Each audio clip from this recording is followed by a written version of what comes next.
Why do you say that, Father? You aren't afraid, are you? No, but I respect some of the superstitions of others. Often they are founded in fact.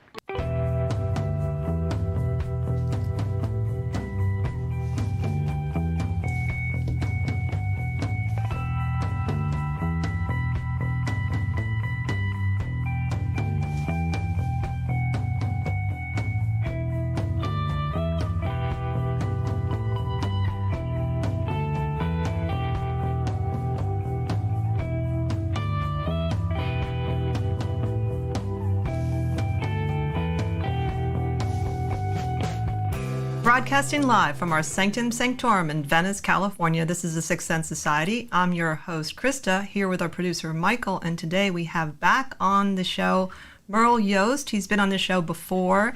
He is a consultant, speaker, and psychotherapist with unusual twist to things because he also has a spiritual energy in what he teaches. And so we're really excited to have him come on today with this topic about developing a sense of self from his own experience in both as a spiritual person, as a psychotherapist, and he's also studied many different kinds of modalities. So it's going to be really fascinating to see what he has to say. And he's also, by the way, the founder of Unspoken Boundaries, and we've talked a little bit about boundaries in previous shows, and I would totally encourage you to listen to some of our previous shows with Merle because they're all really insightful and helpful.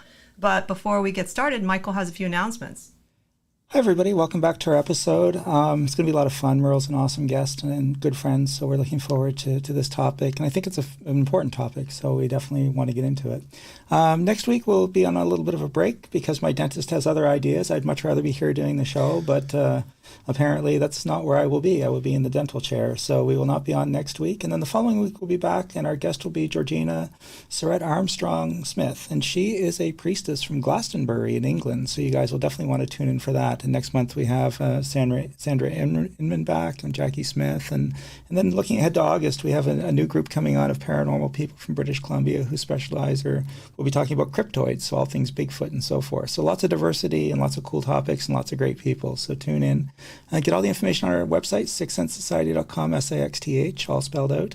And while you're there, if you can afford to, buy us a coffee on Ko-Fi or subscribe to our newsletter. We definitely appreciate it. But the biggest thing is hit like and subscribe on YouTube. And even if you're listening as a podcast, go back to YouTube when you get home and like and subscribe to our channel. It helps a lot. So without further ado, I'm going to kick it back to you, Krista. So take it away, Krista. Great. Thank you, Michael. Welcome, Merle. Thank you for having me. We're so happy to have you back. It's great to be back. And also to have you in the studio. We've only had a couple of studio guests, and we know we prefer that. Oh, it's so much more fun. It is. So let's get started, and let's talk about what you mean by a developed sense of self, and what is the basis of that idea. It's a complicated process, and it's a complicated idea, I think, for most people, because we just assume that everybody has a sense of self, and that turns out not to be true. When we're born, we come into the world and we don't have a sense of self. We're in some ways empty. We have our genetics and we have our karma. And then everything from that point on really comes from the reflection we get back from our family and how they shape and form us. And so consequently, that can be a lovely experience or it can be a not so lovely experience, which is more common. Nobody gets through childhood unscathed. It's not really designed that way, and those wounds are what really make us who we are in the world. So let's go back to the beginning. So a baby comes in, and their job is to make you love them. They're going to smile at you, they're going to goo goo gaga, they're going to give you all of this unadulterated love in order to release the hormones in your brain and that oxycontin, and you get that, oh, feeling. That's how the baby survives, is by getting that. So what they're doing is they're reflecting back you. But they don't really have a sense of self, and they're really completely into survival at that moment. And their job is to make you love them so that you take care of them. And as you grow, and from 0 to 18 months, the parent or caregivers have to be merged with the baby in order to track what's going on, because they can't tell you that I'm hungry, I need my diaper changed, I don't feel well. You have to be able to tune into that. And at 18 months, the caregiver has to start withdrawing from being merged with the child because they're starting to develop the beginnings of their sense of self. And by 3 years of age, the caregiver has to be completely out of there because otherwise they're intruding upon the budding development of that sense of self. And unfortunately, far too many parents want to stay there because they love that feeling of being adored and loved, and that then becomes their sense of identity, depending upon how lacking of a sense of self they have. And so the job of the parent from the very beginning up to the point that they really have a solid sense of self is to consistently and accurately attune to the child's state and reflect it back to them. So if the child is happy, reflect back that sense of happiness. If they're sad, you reflect back that sense of sad. If they're hurt or in pain, reflect that back so that they take the external and bring it internal. And over time, that's how you develop a sense of self, like this is me, this feeling is me. If you don't have that, then you're completely dependent upon the external telling you who you are. In the sense of a narcissistic personality disorder, what that means is there's no sense of self. And their whole existence, because they never developed that. They had a parent who was intruded, whatever happened along the way, that they never got that reflection to create that sense of self. And so they rely completely on the external response to them. So if you smile at them, they're happy. If you frown at them, they're unhappy. And there are different kinds of narcissists. There's toxic and deflated and all these other categories that I'm not going to get into because that's another topic. But so a toxic narcissist is going to definitely be, or what I would call an inflated one, it definitely needs attention no matter what, whether it's positive or negative. But if it's negative, they're going to kill you. They're going to attack you because you've hurt them. Where if positive, then they're going to like you. And so, but a deflated one is going to do anything in the world to make you adore them, because they so desperately need that attention that they'll give you the shirt off their back, they'll bake you the cookies, they'll wash your dishes, they'll do whatever it needs to do to make you like them. And so that's their identity in being this blessed, sweet, generous, kind person. But they're just as empty as the toxic version. So if we don't get this mirroring back in childhood, particularly if it's attuned appropriately, because parents are often saying things that have nothing going on with what's going on inside of the child, because it's what's going on inside of the parent. And so it's that accurate attunement that makes all the difference to building a solid sense of self. And in the course of growing up, depending upon the amount of trauma and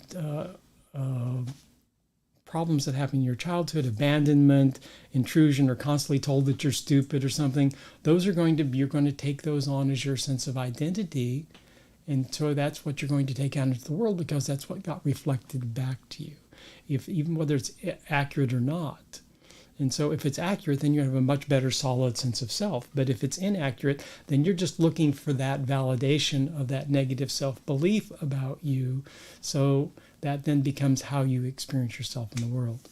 So it sounds from what you're saying that the initial sense of self involves a lot of feelings and It's all emotions, feelings, yes. and that being allowed to feel whatever you need to feel as a young baby and child, and having that then reflected Back to you, yes, accurately, so that it resonates inside, and eventually that starts to coalesce and turn into an identity.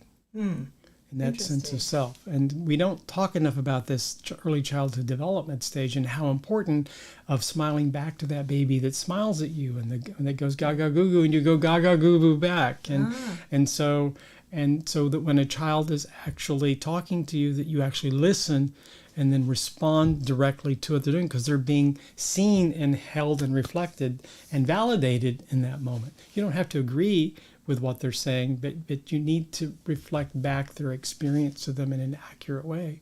And the more they get that, the more solid they are, and the quicker they coalesce into a person. I've met young children who have had this kind of parenting, and they're extraordinary. They just speak the truth because they don't have a filter about what's going on. And but most children don't get that kind of reflection and that kind of parenting. So obviously it means the parents also have to be comfortable with their own sense of self. It really helps. I mean, if you don't have one, it's hard to reflect Right. one back to the child. And so that's why this happens. It just continues generation after generation after generation. You have a family of narcissists just creating one after another, after another, after another, because that's all they know. I read fairly recently in, I don't know why I remember this, but in the Drama of the Gifted Child by Alice Miller, this idea I'd never heard of where I think it was depression specifically, that if you're not allowed to just feel your authentic feelings as a child, that it's related to later on depression, and then just allowing whatever those feelings are. And I thought there was something I liked about that, just that idea that children have serious feelings, like Oh, yeah. that and she gave us an example of these parents that were sort of belittling the child's feelings about an ice cream, and I thought, well, I agreed with her for that example, that idea that somehow children are, their feelings are insignificant or made fun of because the parent doesn't think it's significant. Well, yes, the problem is that parents are too busy putting food on the table and cleaning up the mess and so forth to pay that kind of attention to a child. But unfortunately, having a child means doing that. It means having a child is a 30 to 40 year commitment to somebody of giving up yourself. And that's the promise you make in bringing them to the world. And most people do it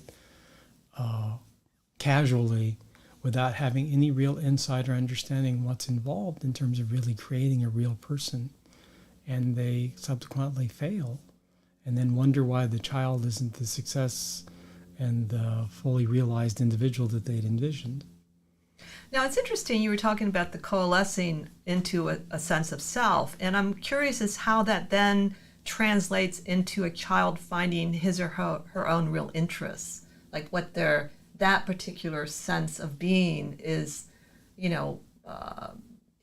enjoys doing, or because sometimes kids really will end up doing something completely different in a good way from their parents, and sometimes they really do like what the parents do, but other times they're just doing it because the parents want them to.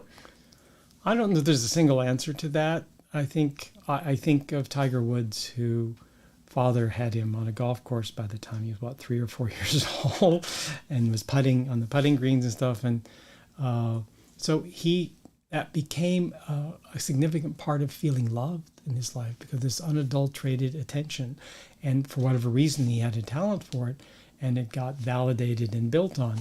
I think that children often have interest in things that they're not talented in, and so consequently they'll probably leave them as a consequence. Though there are people who are doing things their whole life that they're not particularly talented at, because to them there's some connection to love in that, in my experience.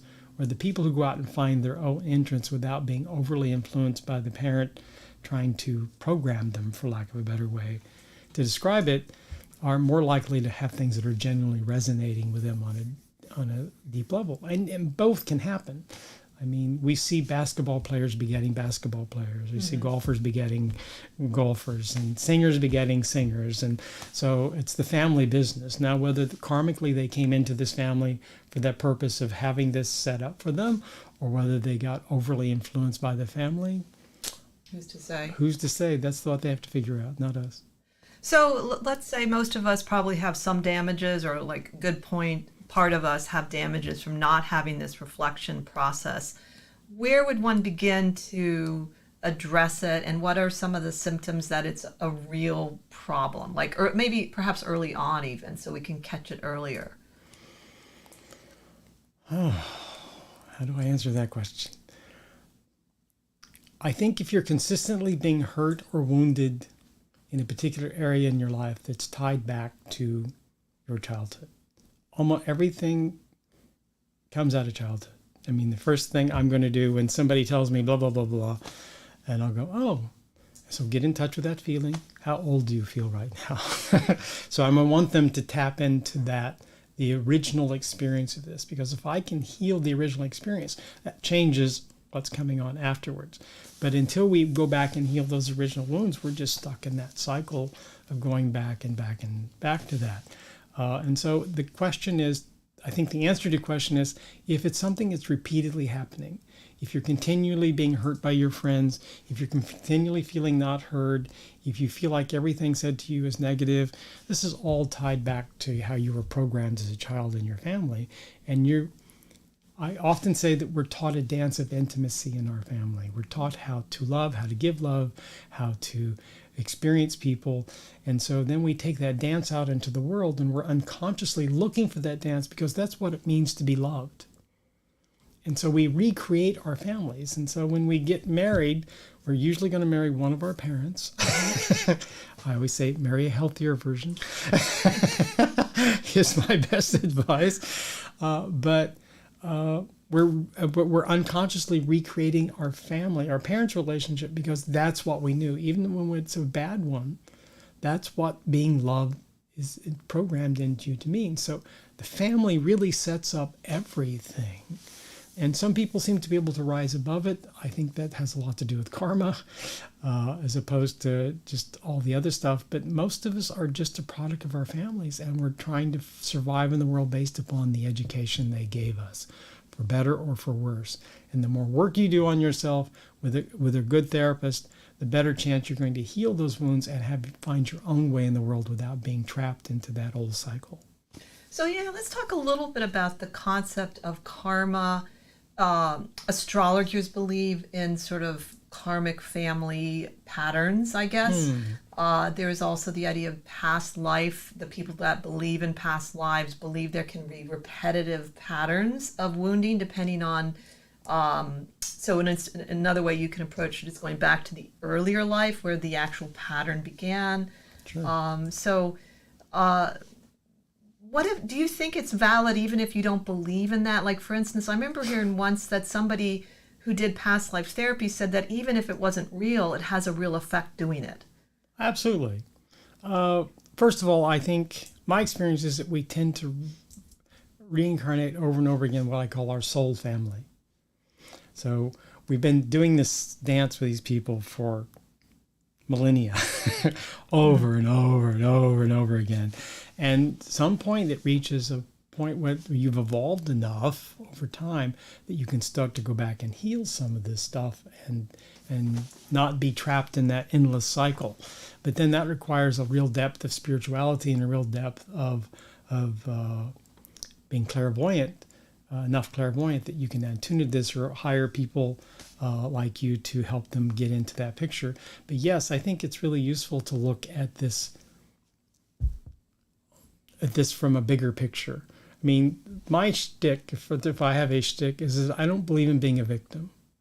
I think that being a victim is a dead end. And if you then take responsibility for, I've incarnated in this family, read it over and over and over again, and I'm here to stop this cycle of this abuse happening. Or I chose this lifetime from a Buddhist perspective. I chose this lifetime so that I would get what I needed to get out of it and stop playing, well, all this horrible thing happened to me. I had a horrific childhood, and I could be trapped into the awfulness of that, or I can decide that there's a way to heal that. And I think that I came back this time to heal a lot of that family karma and really clear it up so we don't have to keep repeating the cycle over and over and over again. And part of that was my disconnecting from both of my parents and saying, I wrote them a lovely letter, said, nice knowing you, have a good life, I'm done. I won't listen to your phone calls, I won't read your letters, I'm finished. And I meant it. Wendy online has a question. She says, what happens when a person has blocked their childhood due to trauma and doesn't recall it? How does one heal from unresolved trauma then? Well, actually, one can heal from things that they don't know. It's not, you don't have to know all the gory details. You don't have to remember it all. We deal with sexual abuse all the time without clear memories. My experience is that if you believe this happened, I can treat that. It doesn't matter whether it was real or not, because the wound is there, whether it's real or not. My job is to heal the wound, not to validate whether it was true or not. And so sometimes we can do, there's various techniques from hypnosis to just plain old psychotherapy. And my experience is as you start working with people and you start clearing trauma, all of a sudden other things start showing up, because then there's enough sense of self-healing that they can now withstand this other stuff. So it's a matter of your willingness to face that. And some of that's just in your daily prayer to say, I'm willing to face the pain that I can face right now. Not all of it. Right. What you're ready to face. What I can handle right now. Please bring this forth so I can clear this. And then it's one step at a time. But it does really take a commitment to your own health, your own growth, your own evolution, to make that request and to mean it. Because it never asks for all of it. That's just insane.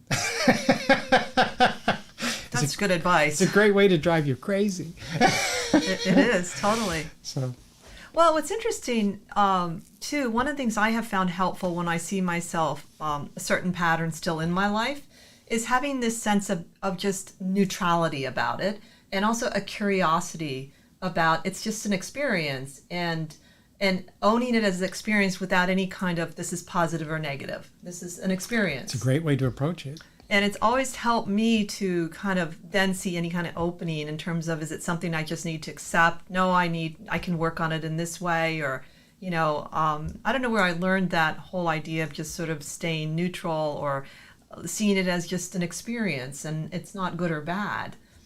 And I think that one of the things as I've gotten older, I for whatever naive reason, I thought life would be easier. But at least I have tools. It's a great fantasy. Work. I know. Just new things,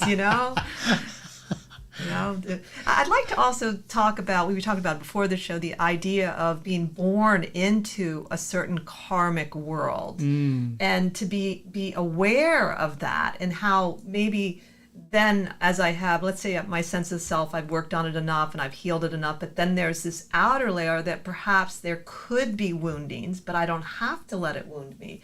So let's talk a little bit about how one would handle something like that. So an example would be, let's say I've decided to be born in the 1930s where being a transgender would be impossible. Or something earlier. But let's say I find a way to navigate that. There are examples in history. And there were people who did navigate that. So, there are many of them, from George Sands on. Yeah, exactly. So, it'd be interesting because I think sometimes people feel that's more of a limit than it necessarily is. Yes. I think that the people who navigate those things don't see themselves as a victim. They simply take back their power. And unfortunately, in most families and most civilizations, we're trained to give away our power to everyone else and think that what they think of us is who we are. And that is unfortunately how we get trained in most families, is what we think of you is more important than what you think of yourself, which is a really bad stance to give any child, because ultimately we're the only arbitrator of our behavior, and we have to accept the consequences of that. But something's going to say, if we could go to the current period, I think that speaking to your point about karmic containers, energy eras, we're in a really interesting time right now where we're facing the extinction of the human race because of our actions. And so we're all here for particular reasons. Are we going to rise up in some way to address that, or are we going quietly into the night as they turn off the light switch and it's all gone? And so all of us here are here karmically because we have a choice to make about what we're going to do about this or not.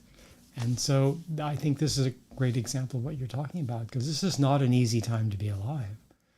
Well, and this brings up a point that I have often had a difficulty deciding when to act outwardly and when I need to work on myself, because the sense of if it takes more time, for instance. So let's say I get involved in a project in the community that just takes a lot of time, and I don't have as much time to do healing work. And I've often found that there's a dance for me between effective work in the world and doing something personally I think is right for me to do, in order to, because I am born in a time that has a lot of troubles, I find, And then also just feeling okay to take time to say, this year I really realize I have this one pattern I need to really work on because it's really getting in the way of me being effective. And to be honest with myself and say, you know what, Krista, you're not doing a good job here. So let me just pull back and take the time. And because I've met some activists, I think, that need to do that, but I think they feel they can't. They can't take take. Well, it's inflated self-importance. To some degree, and that makes sense. And so it's if I don't do this, it's not going to happen. Well, it may not happen the way that you were going to make it happen. That's true, but I actually think it's a dance. I think we go back and forth. I think that what you're describing is perfect. Is that sometimes we need to be more inwardly focused in order to be more effective outwardly. Right. And that we have a world that is really outwardly focused as a whole, and I think that's one of the problems, one of the reasons that we're in the difficulty that we are, that it's all external. There's not been enough value in creating a rich internal life that then makes us much more real and much more impactful in the world. I also think for whatever reason, there's this concept, maybe it's unconscious, that if I get my act together, that people think somehow you're going to be outwardly successful, like everyone's going to know about it. Well, that's you're where the karma comes into play. Yeah, because it's karma's a harsh mistress. Because you can do everything right and still not succeed. See, I have a new perspective. This is my new perspective on success in ways I'd like to be successful. That if I believe in lives being repetitive, past lives and future lives, maybe it's not ready yet. Maybe I can be patient and say, maybe I'm building a skill that will take several lifetimes. Yeah. I got to that maybe about 10 years ago, and I don't know why. I said, you know what, that makes sense to me, that maybe it's supposed to be underground still. And that's okay. It is. As long as I feel like I'm doing something meaningful for me. That's all it comes down to. It's about having a meaningful life in here. We all like having the external success and attention and so forth, but it's really ultimately about what's going on in here, because this is what's going to heal our soul, for lack of a better description, that's going to do our evolution, so that we, if it's meaningful to us, that's all that really matters. And I think we've all met somewhere down the road a person that has a very simple life that's happy and content and has had a big imprint on us. Like I can think of several people that I remember. One was a mother, and I met her through a good friend of mine, and she was just so wonderful and kind, and she was really supportive of me creatively. I remember I did a doodle and she took it and framed it, and she just seemed so engaged as kind of the mother role. And she said she'd had a very difficult childhood and she always wanted to be a mother. And I don't think she was perfect, but I do think she really was doing what she wanted to do. And she had, interesting enough, her kids were super successful and they were all athletic. But she made such an impression on me because she really seemed to like what she was doing. It was a choice, and it initially came from a wound because she didn't have it. And like I said, I don't know that she was necessarily perfect, but I think she had that sense of purpose and contentment that remained with me through my life. I remember her. But our only purpose in this life, it seems, is to be rich and famous. Yeah. And if you're not rich and famous, you're a failure. And I think that's horrible, because not everybody can be rich and famous. And two is a lot of famous people are really pretty awful. So I'm not so sure that's something to aspire to, because most of them don't have a sense of self, and they need that attention in order to be validated as being alive. And that really makes it worse all the time. Mm-hmm. And we're not getting better as a civilization for that very reason, because it's all out there as opposed to what's in here. There's no depth. There's no benefit to suffering. There's no joy in having a quiet life and just doing what you came to do. And it's really sad. So can I take this in a slightly different direction? Sure. Because I want to make this point, because we're touching on the spiritual here without really talking to it a great deal. But my training is, I'm a transpersonal psychotherapist. Transpersonal is the part of psychotherapy. It's about integrating the spiritual into the whole rest of it. And so, and it relates directly to the sense of self, which is wanting to talk about this, is that we have too many people. I think we were talking about this before, is that there are people who embrace the religion and people who embrace spirituality. And that the people who embrace religion tend to be very rigid and very rule-based and right and wrong and good and bad. And spirituality, and so religion to me is about giving away your power to this denomination, religion, whatever you're going to call it, and that then their truth becomes your truth. Where spirituality is about creating your own relationship to the divine, to this universal energy, and you can, I think, usefully use a frame of any religion, but not to get lost in all the details, because all those details were written by men who were meeting their needs at that time to write that. Not that that's going to lead to any great depth spiritual. And so, but to do this from a transpersonal perspective is that too many people bypass this step of developing a sense of self. And they go right into the religion or quote unquote spirituality, and they give all of their power away to the divine will of, if God loves me, then good things are going to happen.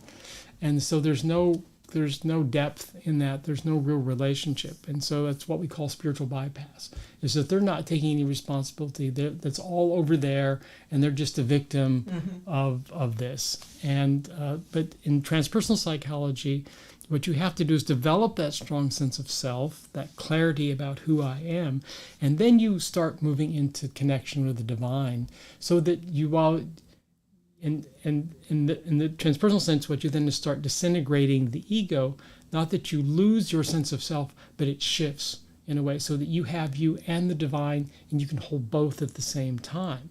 Where if you don't have a strong sense of self, then you're just over there. And it's like mindfulness meditation is that you just sit there quietly and you're floating around in the clouds, and it feels very blissful because you're not in this stress, but it doesn't change anything. And so I'm much more about meditations that are mantra-based or chanting or prayer-based, so that you're engaged in a specific way, that you're not just losing you into this great sense of openness, because that doesn't change anything. So let me ask you, have you ever come across someone that says they're an atheist and has done this kind of work and connects to what would be divine, even if they don't call it that? Yeah, there's actually one of the big atheist authors is actually fairly Buddhist. And he talks about Buddhism a lot. Of course, he denies at the same time, but it's clearly what's going on for him is that he's getting it via the Buddhism, but he can't own it because he made his money being an atheist. Well, there are branches of Buddhism that accept there are no deities. Yeah, well, there are some that say there, whereas there are others that have the deities. And well, but from my perspective, is that I don't believe in God. I think the God construct is an anthropomorphization to try and make this relatable, this energy, in a way that we can construct, but we then given the limitations of what we see as human. I think of the world as a universal consciousness, and that we're all part of that consciousness, that everything is part of this bookcase is part of that consciousness, this microphone, you and me are all part of this universal consciousness. And physics is said very much saying the same thing. Right. And so consequently, if I don't lose my train of thought here in the middle of my conversation, if we come at it with a sense of self, we've developed that ego, and then we move into that energy and we start to explore that, we can use those deities, we can use those enlightened beings as conduits to that universal energy, because that's part of having a framework that really does keeps us safe, because there's all kinds of energies out here in the world, positive, negative, and so forth. And so having a known conduit, somebody who's been prayed to for thousands of years, you have a safe passageway to connecting to that universal divine energy. The deity isn't the goal. They're simply the vehicle to get you to the goal of the divine.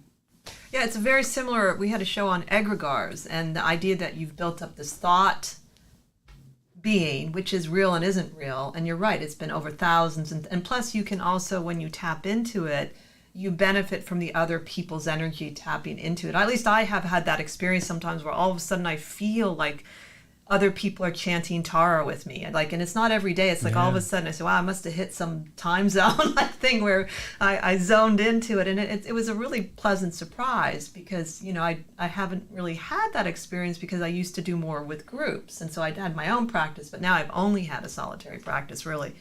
So I agree with you that idea that it's, and I agree that physics, I feel, has proven this to be real.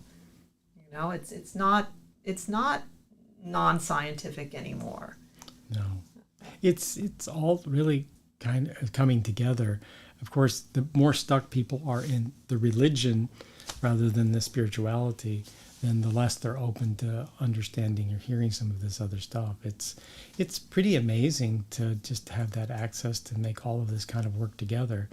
And when people really embrace it and take the path, they're usually the people that make the least amount of noise, because they're really solidly connected. And that's really, it's profound. I mean, I go into those places on a daily basis, and it's actually rather extraordinary, but it took me a long time to get there and to do a lot of work on myself to both build up the ego and the sense of self, and then to deconstruct that so that I could have that access to the divine.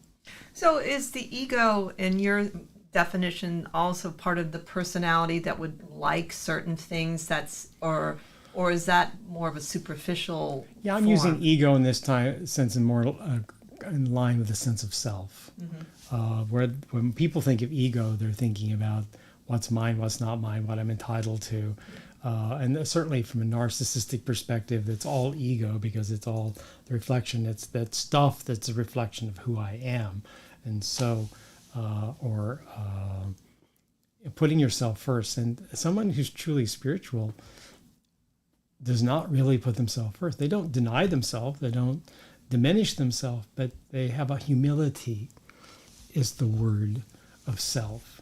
And they understand both their importance and their lack of importance, and are able to hold both of those at the same time. Now let's talk about that word humility, because I feel it's become a bad word. And I feel that over the last, maybe 5 years or more, that there seems to be an increasing lack of humility in many spiritual people. And it's okay. Like there's no sense of like, I'm working on this, and it concerns me somewhat. I see it in witchcraft. I see it, I wouldn't say, do I see it? I don't see it as much in Buddhism, maybe because I'm not looking, but in some of the more like the pagan world and some of the magical world, I personally, I don't think it's really considered important enough. And that's my own perspective. I agree with you, because what you're describing is the ego, in the negative sense of the ego, is taking over, and that they're wanting the adulation, they're wanting the attention, and that becomes more important than what the essence of what the message is. And we've certainly seen that in a fair number of New Age celebrities who don't walk the talk. Right. And if you aren't walking the talk, then I don't give you any credibility at all. I see it a lot in tarot and in the invention of decks that have just no basis in tarot. Now, you can invent any kind of deck you want. I'm completely okay just don't with call it. it tarot. And if you want to innovate it, show me why. Show me that. Don't just add another 20 cards, which I saw somebody had 96 cards, and tell me it's just an artistic thing, because it's also no, really, it's and it's because there's a lot of money in tarot, but there's also notoriety, and it's a cool factor, and of course, it doesn't take away from people trying to do the right thing, but it's not. Nobody calls it out in a sense, and I'm not going to, for sure, because it's not my battle. But I think a lot about that word humility, and maybe because I'd luckily met some really, really great teachers. My Buddhist teacher, Khenpo Rinpoche, he's got to be one of the most humble people I've ever met. And he was a master of Mahamudra, no doubt. There's just nothing I've heard ever bad about him. And I was around him enough that, he was what he was. Like, you might not agree with what he... Not been perfect. But he was what he said he was. Exactly. And isn't that part of being a sense of self? If I can... show people I am what I say I am. I'm not suddenly somebody else behind the scenes. Well, but to me, it is the true development and evolution. And we go back to Maslow's hierarchy of needs. The last one is really about moving beyond the ego, and in a sense, even beyond the sense of self. There's a Albert Schweitzer quote that says, it's my favorite one of his, but he says that to be truly happy in life, you have to have a cause. And if that cause can be accomplished in your lifetime, it's not big enough. Oh, I love that. And so it's about the humility of that I can't succeed this, but I'm simply part of what's going to move this forward to make a difference. Oh, that's brilliant. And that's hopeful. Yes. Because there are some things that take lifetimes. Lifetimes. Yes. And that's, I was actually talking to someone about the situation with Roe versus Wade. I said, look, it's a long haul. This is, and if you read any good history of any cause that succeeded, first of all, you'll see there's like 10 more years that you didn't know about anyone. You'll also see all these people you never heard about, because why? They were too busy doing it. And when the first time I read a book like that, I said, oh, it's okay that we haven't accomplished this particular aspect. It's normal. Well, I actually think it's good, this conflict that's happening at the moment. My personal favorite quote, and the one that has really become the foundation of my healing work in many ways in my life, is a Sheldon Kopp quote from a book called "If You Meet the Buddha on the Road, Kill Him." It's a very famous Buddhist quote that most people think it just means that find the wisdom within yourself as opposed to without yourself. But the quote is, real change happens when the pain of staying the same is greater than the pain of changing. And I think that we got very complacent, and that we've allowed a lot of voices in this world to take over who had an agenda that was not in all of our best good. And it's going to take pain for us to stand up and say, no, that's not okay.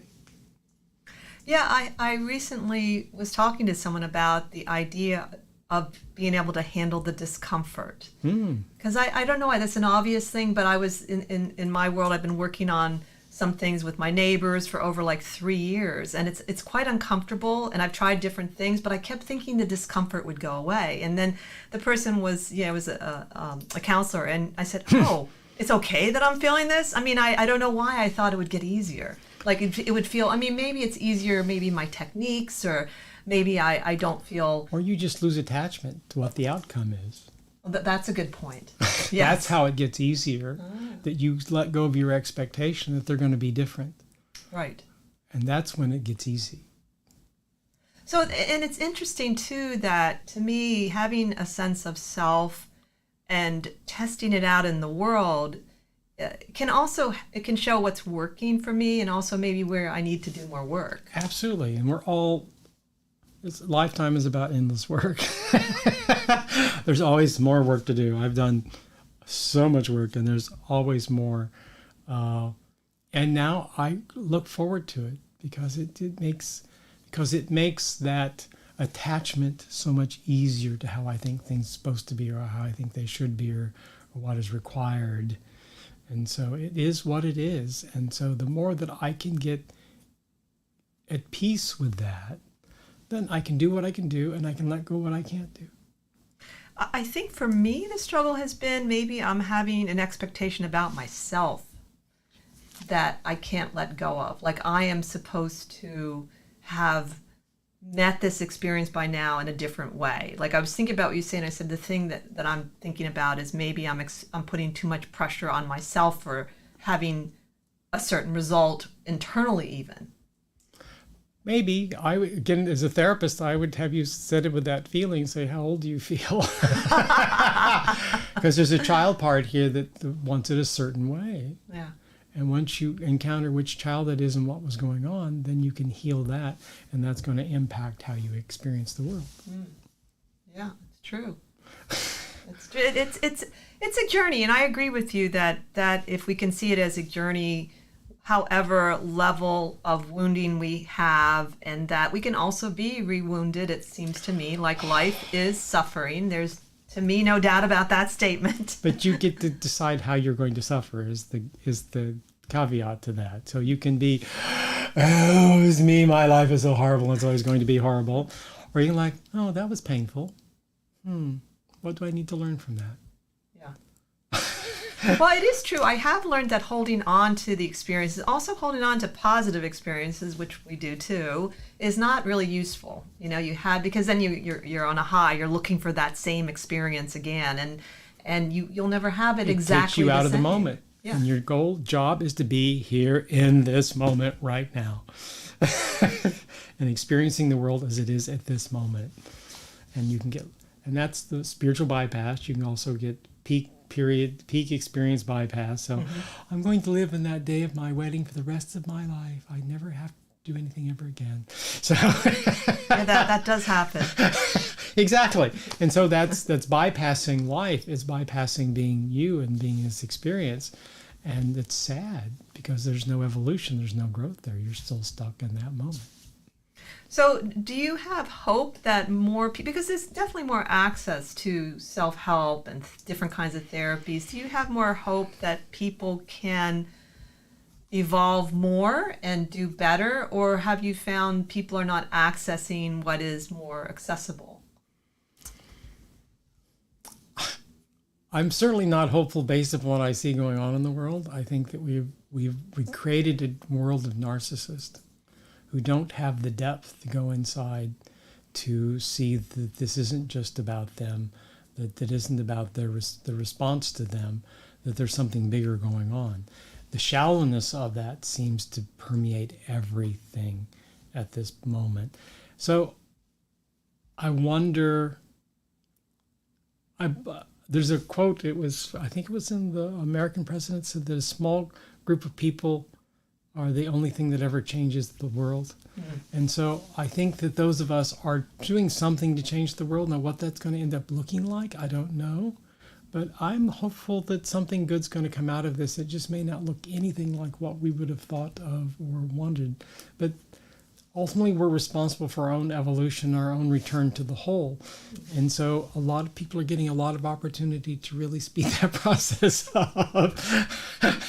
And so that's one way of looking at it. I remember Thich Nhat Hanh, when he was alive, he thought that the next Buddha would be a group, like a group energy or something, not just an individual, like some, and I thought a collective, like, and I just thought it was interesting. He seems like a traditional teacher, but it was something I heard or read in one of his books. I read a lot of his books years ago, and I thought that was a cool idea. I don't know how it would work, but you were just saying, like, it is true that a small group can have a collective impact. And a group of enlightened people could have an amazing impact. It's just making that happen is a whole, and who's enlightened and who's not is a whole nother question.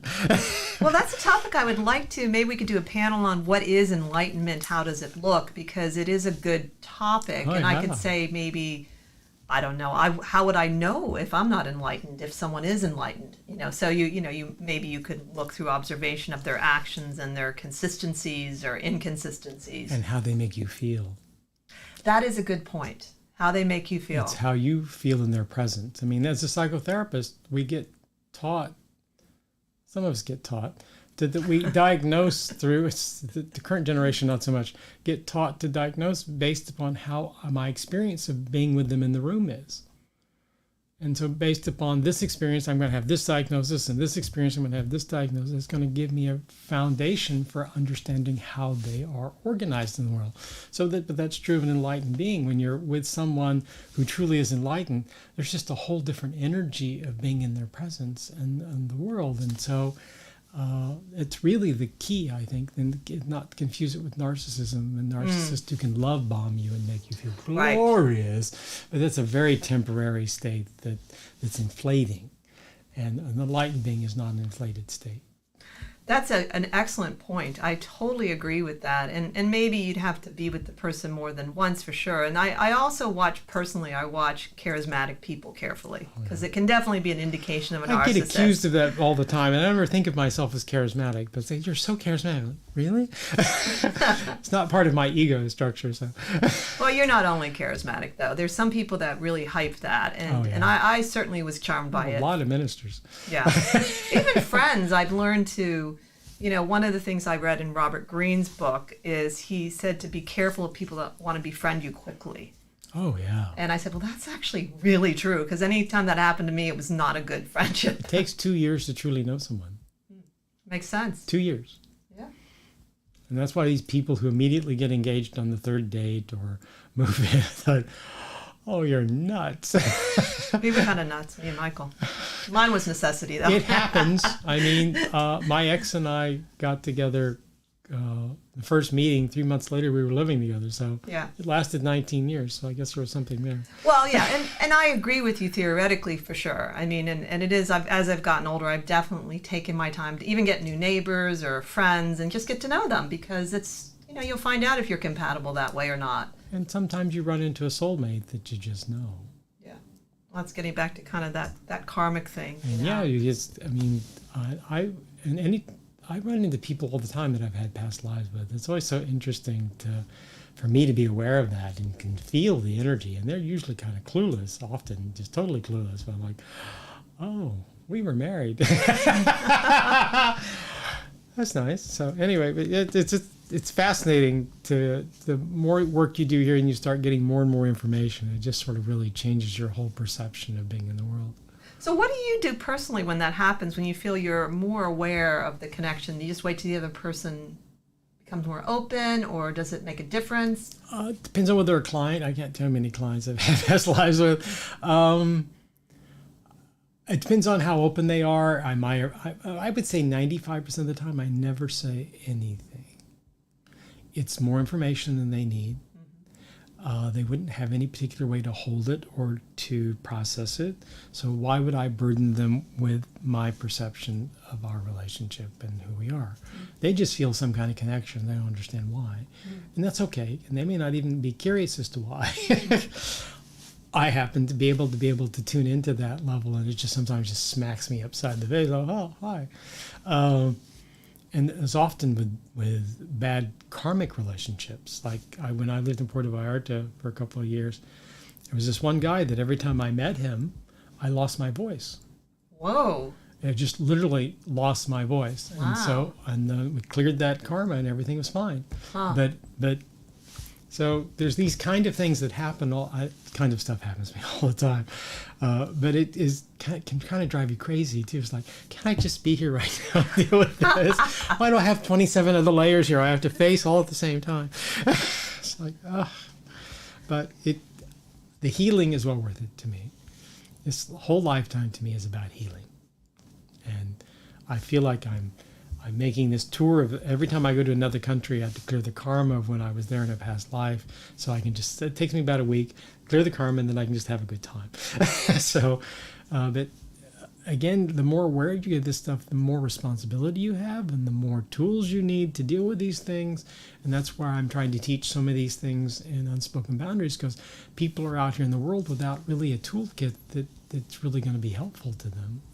And I think it's important to call it a toolkit.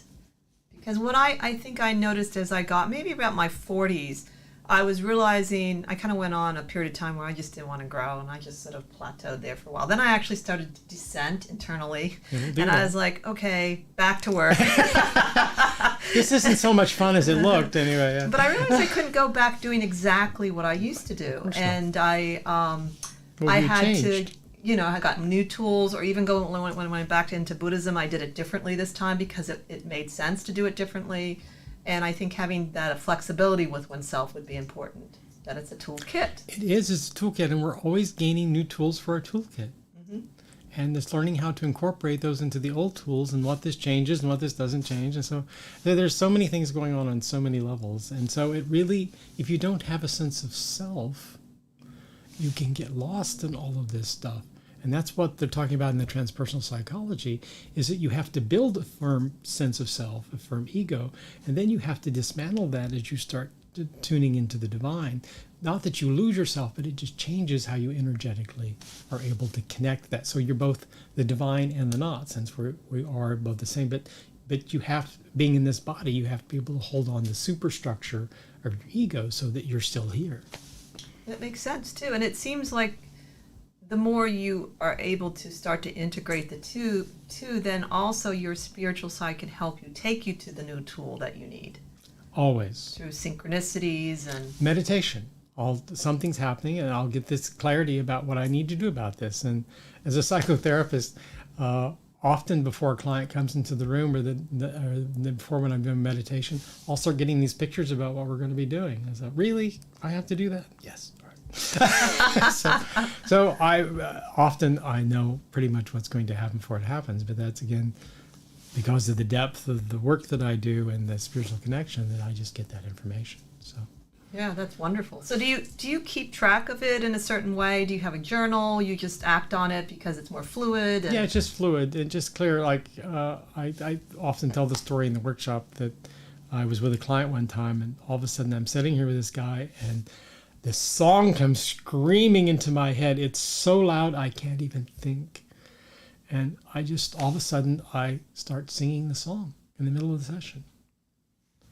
And he starts crying because it was a song his mother sang to him as a child. Wow. And I had no idea of that. And that's what he needed in that moment. And I trusted that voice implicitly. And so I often get those kind of messages in my sessions, and I always trust them because that's what's needed. One of the things I really got from the workshop I did with you about boundaries was that idea that by having these boundaries, you actually experience the person more real than when you're you more try available. to you're more available. In a real way. In a real way. As opposed to take me, use me, victimize me. So, and I Yes. got that watching you. I had a very powerful experience with the person. I didn't even know the person, where she had, just started breaking down completely, and I didn't feel any of it. Yes. In a good way. It wasn't your able- job to feel it. I just stood there and held it. And I got it. I was like, yeah, that's much better. Yes, but you were a profound witness to her experience. Exactly. You did not invalidate what was going on. No. You mirrored back the pain of that, but you weren't feeling it because it wasn't your job to feel it. There's no Exactly. win in you feeling it. I know there's quite a few readers, tarot readers and psychics that think you need to feel it, and they think it's better, So this is why I think that what you're teaching and showing people is really going to help people, and it's more accurate. Well, it's healthy because, how many people, therapists burn out at the end? They've seen 12 clients this week and they're dead because they've just been sucked dry because they're merging with the client, and it's a lose for you and it's a lose for the client because you're just recreating their childhood when their parents merged with them and never got unmerged. Mm-hmm. So that's not useful. Our job, as I say in the workshop, is to be the profound witness of another person's experience, not experience it for them. I love that, the profound witness. That's perfect, and it's powerful. You're right. We want to be validated. We want Yeah. to have that experience validated that it's really happening. But it doesn't mean I have to feel it for you. There's, in fact, a lot of downside to me feeling it for you. Right. And all the positive is in my reflecting back to you what I see. Now we're getting closer to the end of the show. How can people find out more about your work or reach you? What's the best way? Well, the easiest way is to go to my website, merleyost.com. Very simple. And that'll have everything there. Yeah, so I wasn't sure which one. That's by far the easiest. We're revamping Unspoken Boundaries at this very moment, and it'll debut. The new version, the new program completely, will debut in mid-October on my birthday. And so it's an auspicious date, and it will come to fruition. But we're really excited. It's called 7 Steps to Powerful Boundaries, and it really has the potential to change people's lives if they really get it and they really do the work in it, because there's a lot of work to go through these 7 steps. Mm-hmm. Yes, I mean, the little bit I've done and the little bit I've practiced, because I took from it the particular meditation. I've been doing it for last time 2 or 3 years at least, and pretty much the morning one almost every day. But what I found was it really worked. I mean, the thing is, one of the things I found, I didn't have as many intrusive, unwanted thoughts. That was my taking away from my people talk about being more organized, more present, right. and that they don't get as knocked off as easily. And that's really the whole point of this. Part of an essential toolkit to get you structured in such a way and organized internally so that you aren't just being tossed in the wind constantly of life. And most people are. Yeah, and it's even more challenging with all the different distractions. So to me, it's and what I find is that I think it's good for many types of people, the work that you offer. It's not just oriented towards one group of people in a sense. Yeah, it's really, I've had people from across the spectrum these last 4 years I've been doing these workshops, and atheists who walk away like, oh my God, there's actually something here I can connect to, and people who just outwardly didn't seem to get much, but inwardly had a really big impact on them. So I can't control how people respond to it. I can only give out the information and do best I can to present it in a way that is accessible to as many people as possible. It's wonderful. Thank you for coming on the show, Oh, Merle. thank you so much for having me. I always love being here. Oh, good. And thank you all for listening in. Join us next time as we continue to explore the esoteric and the obscure together. Have a wonderful week.